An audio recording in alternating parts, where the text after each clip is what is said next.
Hey, Tourpreneurs, it's Mitch Bach, and just a quick note before we begin today's episode. Tourpreneur is currently sponsored by Google. We're thankful for their support of our community, and we are offering with them a completely free course helping you unlock the power and potential of Google's Things to Do program, which is specifically helping tour operators add their tours to Google in new ways that gives you new exposure and more direct bookings. To learn more, go to tourpreneur.com/Google.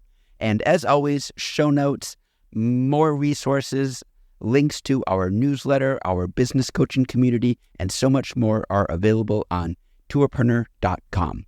Now to the episode. You're listening to Arival Audio, recorded live at Arival Bangkok 2019 and distributed here by Tourpreneur. On this panel, you'll hear Arival COO Bruce Farsard chat with CC Chan, CEO of Global Tix, Daryl Fong, Executive Director of Aquaria KLCC, Baidi Lee, Regional Director APAC at TripAdvisor Experiences, and Fiona Sweetman, founder of Hidden Secrets Tours, talk about the rapidly shifting OTA landscape. Introduce my panel that we're going to have here on the topic of distribution. CC Chan, co-founder and CEO of Global Tix. Daryl Fong, Executive Director of Aquaria KLCC. Baidi Lee, the Regional Director of APAC for TripAdvisor Experiences. And Fiona Sweetman, the founder and director from Hidden Secrets Tours in Australia.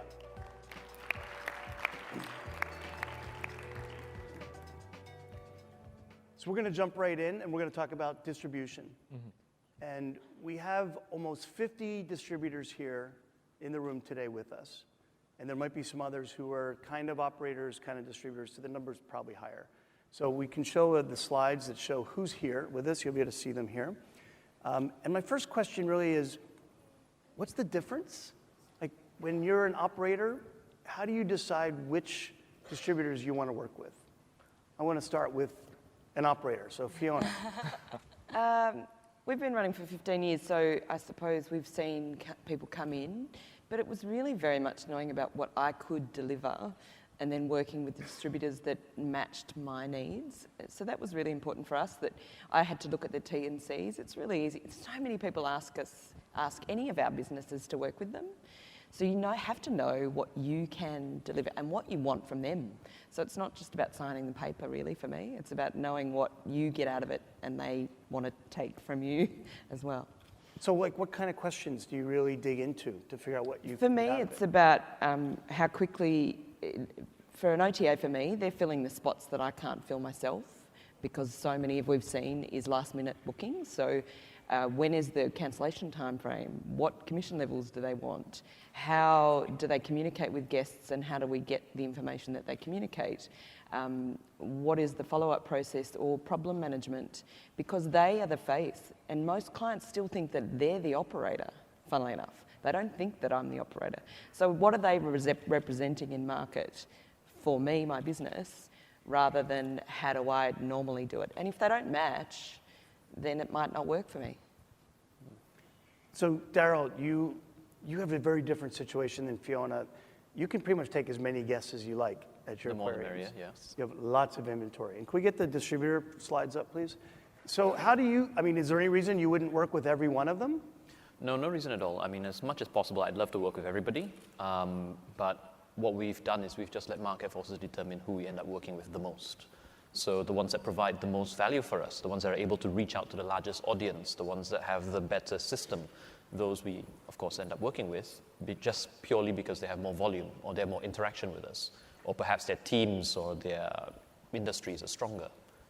So for us, it was quite a simple decision. Bring them all on. Bring them all, and it's like a battle royale. Whichever one of you fight it out and survive. Do you have lots of meetings planned for the next couple of days? Oh well, I have a few already planned. Yes. And tech's really important. That when I began, we had to make available 10 different calendars today, if you don't connect with my calendar management, then I can't work with you because my business touch point of each booking is the cost price for me.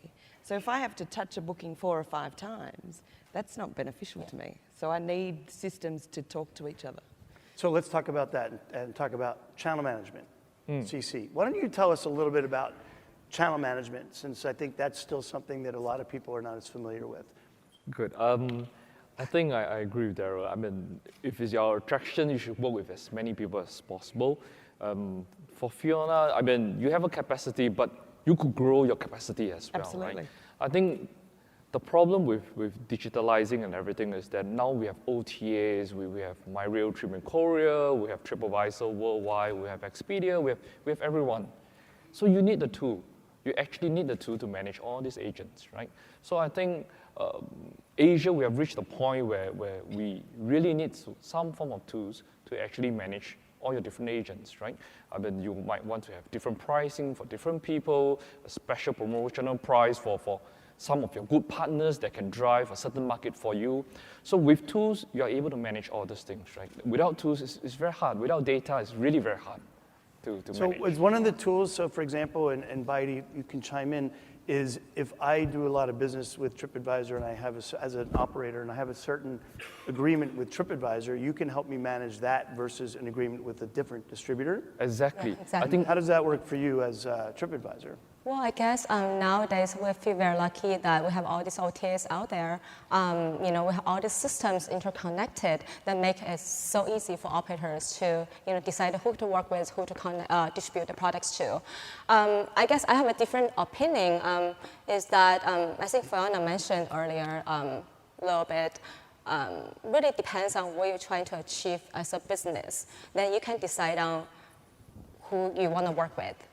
Whether it's one OTA or everybody, all the OTAs, whether it's a local OTA which is focusing on one particular category, or it might be a regional OTA which is really bringing the customer you're looking for. For Fiona, for example, like she's operating Melbourne walking tours, which is catering for the English market and the French market. You might not want to distribute to OTA which is focusing on the Asian market, which essentially it's not going to create a good consumer experience for both her English speakers and also probably some Asian speakers. Yeah. So, Yeah. Can I just jump in to answer the earlier question? What is a distributor and what is a channel manager? And many times people are very confused with it, right? So what is a distributor? Distributor, probably you sell to a travel agent A, who then subsequently sell it to many other agents, right?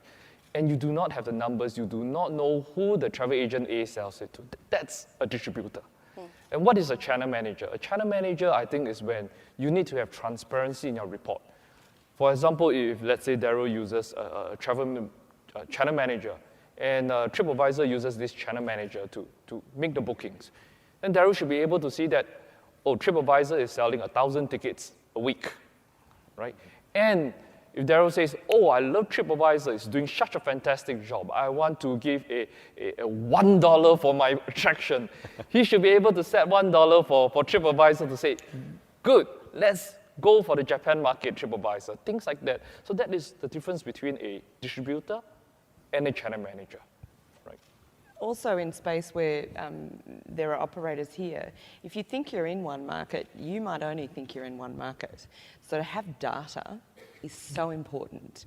So we are an English-speaking product generally, Western market, but we are now getting people that through OTAs are not our traditional markets. They're finding us because they're using mobile apps and things. So the data to know where they've come from allows us to then go and decide to work with a more Asian-focused OTA. So it's not to say it's never possible for different businesses, but data helps you make those decisions, and that's what OTAs can deliver, which we could never have 15 years ago. We just So you don't get have the that. data. exactly If right. you're not working with a channel manager, and it's still a new concept, you're getting the data from the OTAs, from the distributors, yeah. from your reservation technology, all of the above? Yep, all of the above, and from our clients as well. So we get it in person as well as from the data from I other think people. that's the value proposition many OTAs are bringing to the operators, that they have such rich data in the consumer database that they will be able to tell you what our consumers are looking for, what areas you can possibly develop some unique experiences for. We'll never think about for our TripAdvisor.jp point of sale, we're starting looking at increasing demand from Italian market. We will never know that until you actually start letting all these demands start coming in. Then we'll be able to give instructions and guidance to our operators and potentially can create tours just to meet that demand. Yeah. Just to have a look at what you're saying about channel management, and then even what you're all saying about reaching out with data and all that. For our business, because you have a very personalized business. Each of your clients that come in, you need to attend to them, and you give them a very special experience. For us, we are a walk-through attraction, so thousands of people come through our aquarium, and there's no way we can really track all of them. And that's where we have the OTAs to tell us exactly where they're coming from. And the data, I think we discussed it before, is so important because you can really see an increase in your bottom line if you can properly utilize that data. But for us, it lies with the OTAs. So when they come to us with this data, then we can action it because our technologies are not at that stage where I can canvas all these people. And as for channel management, it's actually more of a cost benefit thing for us. If I were to use a channel manager like yourself, if I were to bring on board this technology, the cost of integration and maintaining that technology as well as the training probably doesn't equal to, in Asia, the cost of hiring 2 to 3 account managers to handle it for me. That's a good point. And then so I think that's more the barrier. So for myself as a supplier's perspective, it's more of a, what makes my life easier, what impacts my bottom line more.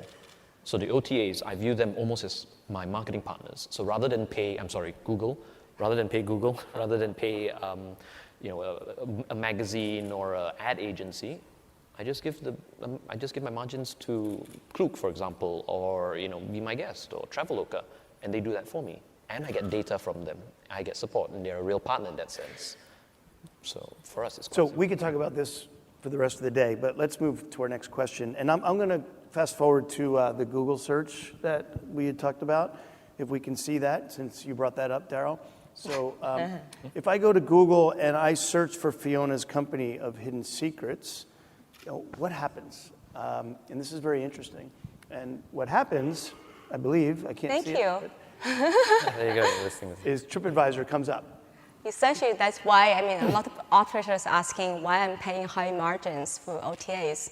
Well, we can tell you, we can help you to run SEM much more efficiently, and then you can focus on your tours and services and deliver wonderful, memorable experience for the consumers. And what do you think about that, Fiona? This is your brand name, Hidden Secrets Tours, Yeah. that I'm searching for, and I come to TripAdvisor. So SEO on any brand is really difficult. We're one of 65 operators in Melbourne, so Hidden Secrets Tours is wording that's quite difficult to win SEO on anyway, but to have it targeted into a tour and travel experience market, I pay a commission, that's what I do, and it is a marketing element, but it's also a brand recognition that if I am with an OTA that is well respected, that's not a bad thing. So it's better than me being listed in some odd listing that I didn't plan myself to be. So that's, again, my decision-making about which OTAs I might work with. This will be relevant to the ISP here. It might be different in a different region. So being careful about where my brand is seen is really important to me.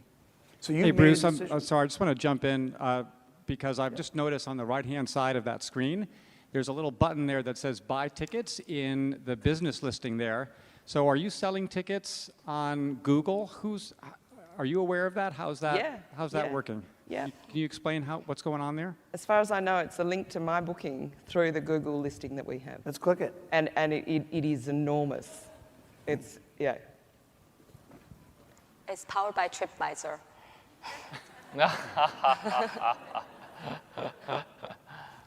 So we're not, But it's great. We can watch what's going on there. But I think, so what you've said is you've made a conscious business decision to pay TripAdvisor a commission instead of paying Google an AdWords spend. Yeah. Yeah? And Daryl, you would do the same thing. Yes, pretty much. Yeah, But it takes a lot of work. remember, AdWords spend is sort of like putting a shotgun in the air, really. I pay money to TripAdvisor on a booking that comes to me. I don't pay for anything until the booking happens.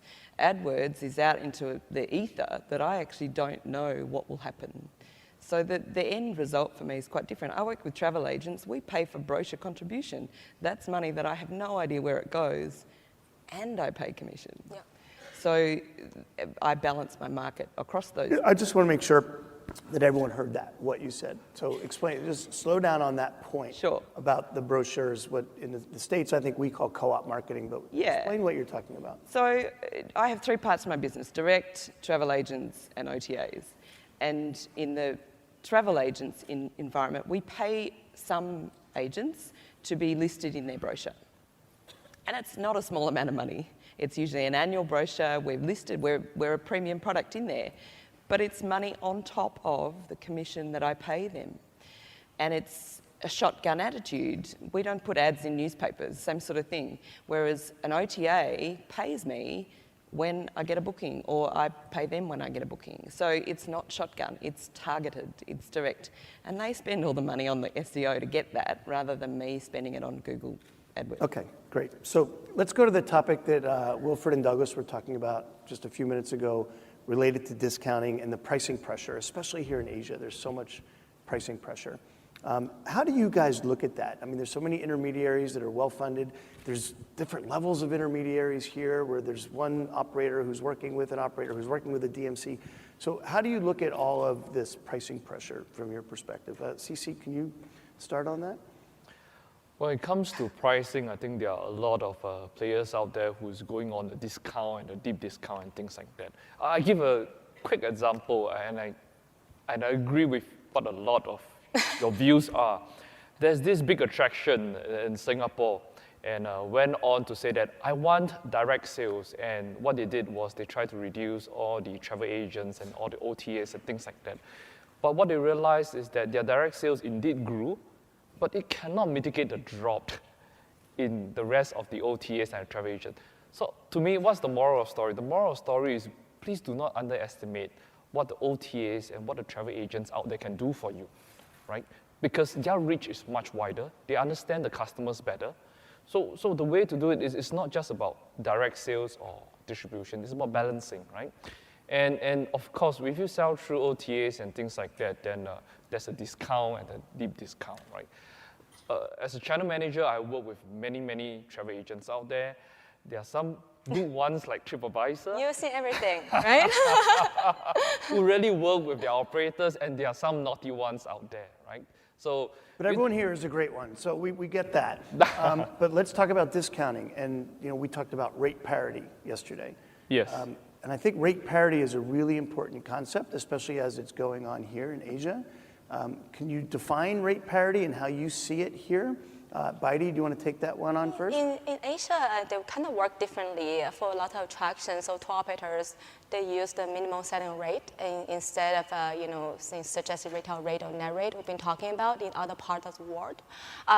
For us, the rates or pricing discount been mentioned a lot by our operators, but there's even more talks about how to increase my bookings rather than just talk about discounting. The fact that we have our marketplace platform and then we have all the tools that we're empowering the suppliers to manage their rates, manage both their net rate and their retail rate. So they have the autonomy to control their rates. I'm sure Fiona can second that.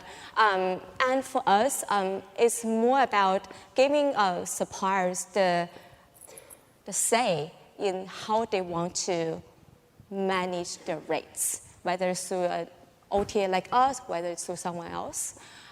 So I think all the OTAs out here needs to respect the suppliers, needs to respect their rate parity and all their guidelines, because ultimately, without a bookable experience, bookable supply online, we don't have a business. So that's just my view, and we're very much interested in running a sustainable business than getting into a price war. But Daryl, with you having unlimited inventory, you run into rate parity issues, right? You have different channels selling at different rates, and how do you control that? The simplest thing is we don't. We just control it based on what we sell to the OTAs. at the end of the day, I appreciate that the OTAs are bringing in a wide range of people to come to our aquarium. They have, like you've mentioned, a reach and an understanding of the consumer that I may not have. But if I'm having issues in terms of their price parities, I just raise the margins. I just ensure that that is the amount that I'm willing to take a profit or take a hit on. And it's up to the OTAs whether they're going to take a profit from that as well. I see them as my partners in that sense. Do you set a minimum selling price?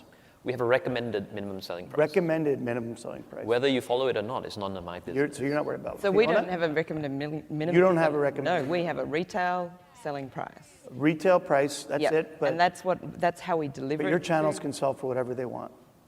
They can sell it for whatever they want. They will earn the commission that I will offer and agree to.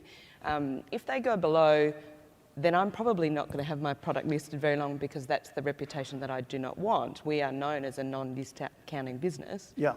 I also believe, though, that if we don't lead consumers down a line that you are a respectable and quality product, that you are teaching them that they are allowed to ask for discounts all the time.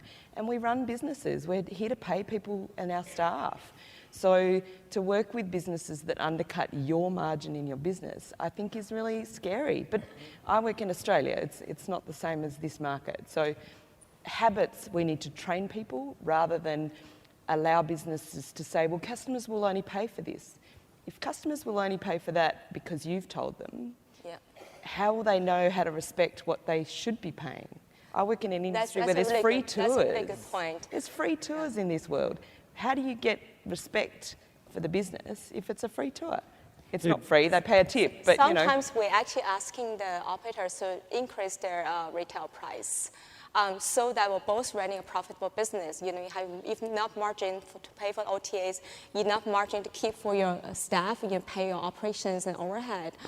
I think one of the biggest things in this industry, I was very well looked after. Most tour operators are not told to build commission in before they even start. We had a price point that had no commission in it because I didn't know what it was. To build it in before you even speak to anybody is so important, and I just don't think tour operators are exposed to that information. So that's a really important point for some of the companies that are newer in the industry. To always think that you're going to be paying commission and build that into your price, and it's a fairly significant commission, and build it in to make sure you can still have a viable, sustainable company. I think we have a question on the floor. From the floor here. Mark Taylor from Luna Park in Sydney. It's interesting, I was installed as tourism manager a couple of years ago to try to bring more international tourism to Luna Park. We're very much a domestic focused park in the past. One of the challenges is the inability to ring fence pricing by region. As more OTAs move in from other regions and expand, given the power of Google search, you can find rates that previously perhaps you didn't have access to as an Australian consumer. So while I'm trying to attract international tourists, and as Daryl said, I'm not too concerned on the minimum selling price, perhaps overseas, because I want to see more visitors. It does potentially affect our own retail rate in Australia. So any comments, I guess, on perhaps how to work with that? I would like to take that. I think it's a very interesting point. We talk about distribution here, and we talk about OTAs, and seriously, OTA is not the entire universe, right? 50% or even more than 50% of the traditional agents are still producing huge numbers out there, right? And there are thousands and thousands and mom and pop shop or big traditional agents like Hana Tour, JTB, they're still providing a lot of people and numbers to the attractions, right? So it's not just OTAs.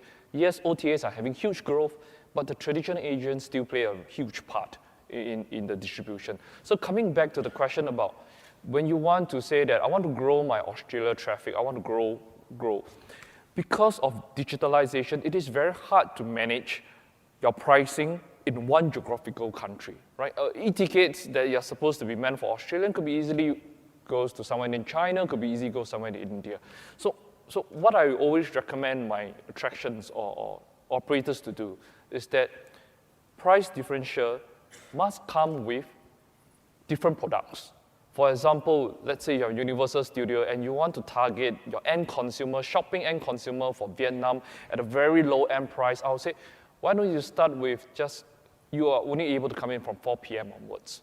So you need to actually price your product to differentiate your product and not by different countries. It just simply doesn't work anymore. You can't I would argue that actually we're just ignoring a very key factor here in a lot of what we're talking about, and that is our attractions are very regionally based. It's based on the locality. It's not even like countries, it's even like different cities. So if we talk about Bangkok for starters, using an OTA is very simple and very easy, whether it's transportation or what have you. But if you go out further to Phuket, it becomes much harder. Yeah. You know, you have communities that resist this kind of OTAs or Grab or any kind of thing coming in. They still believe in the, like you're saying, mom and pop stores. Bruce, So one I more think that's the question. key thing, you know? Well, we're almost out of time, so I'm going to have to hold on that because we only have less than a minute and I have a lightning round. So I have one word, and you each get one sentence, no more than one sentence, based on one word. And we'll start at Fiona and come down to CC, okay? Google. Works for me. Works for you. Yep. We're all Heidi. in this together. Sorry? We're all in this together. We're all in this together. A starting point. A starting point. Digital transformation. Digital transformation. Ladies and gentlemen, that's our panel. Give it up for CC Chan, Darryl Phuong, Heidi Lee, and Fiona Sweetman. Thank you very much. We hope you enjoyed this session from Arival, the only event dedicated to creators and sellers of tours, activities, and attractions. Head to arrivalevent.com to register for upcoming conferences around the globe. And for insights into the in-destination industry, head to arrival.travel.